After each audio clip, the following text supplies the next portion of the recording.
আজ আপনাদের সাথে আমি শেয়ার করব পুকুরের ছোট কাঁকড়ার ঝাল।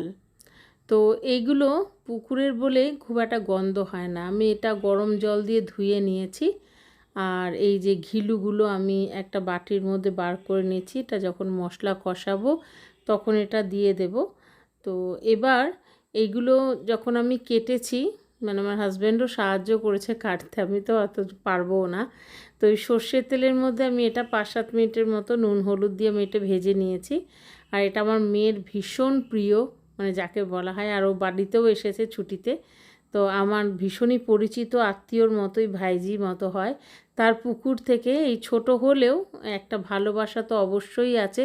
সেটা আমি রান্না করেছিলাম। ও যদি ভিডিওটা দেখে ও এটা খুবই খুশি হবে। ছোট এখানে এলাচ আর দারচিনি ফোড়ন দিয়ে পেঁয়াজ পেস্ট দিয়ে দিলাম, দিয়ে একটু ভেজে নিয়ে এর মধ্যে আদা রসুন আর কাঁচা লঙ্কার একটা পেস্ট দিয়ে দিলাম। দিয়ে কিছুক্ষণ ভেজে নিয়ে এর মধ্যে আমি টমেটোর পেস্টও দিয়ে দেব। এবার টমেটোর পেস্ট দেওয়ার পর কিছুক্ষণ এর মধ্যে মিশিয়ে নিয়ে আমি এখানে জিরের গুঁড়ো, ধনের গুঁড়ো, কাশ্মীরি লঙ্কার গুঁড়ো, নুন হলুদ সব দিয়ে দিলাম। জিরের গুঁড়ো বলতে আমি সবসময় জিরেটাকে একটু কড়াইতে টেলে নিই শুকনো লঙ্কার সাথে, দিয়ে গ্রাইন্ডারে গুঁড়ো করে রাখি। ওটা মাছেও দিলে ভাল লাগে, মাংসতেও ভাল লাগে। মশলার থেকে বেশ তেল ছেড়ে গেছে, তখন আমি ঘিলুটাও দিয়ে দিলাম আর কাঁকড়া ভাজাটাও দিয়ে বেশ কিছুক্ষণ মশলাটা কষিয়ে নিচ্ছি এটার সাথে।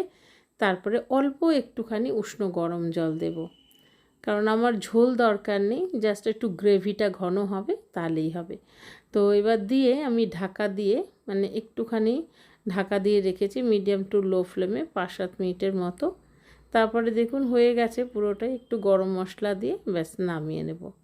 ভিডিওটা ভালো লাগলে অবশ্যই একটা লাইক আর কমেন্ট কিন্তু করবেন।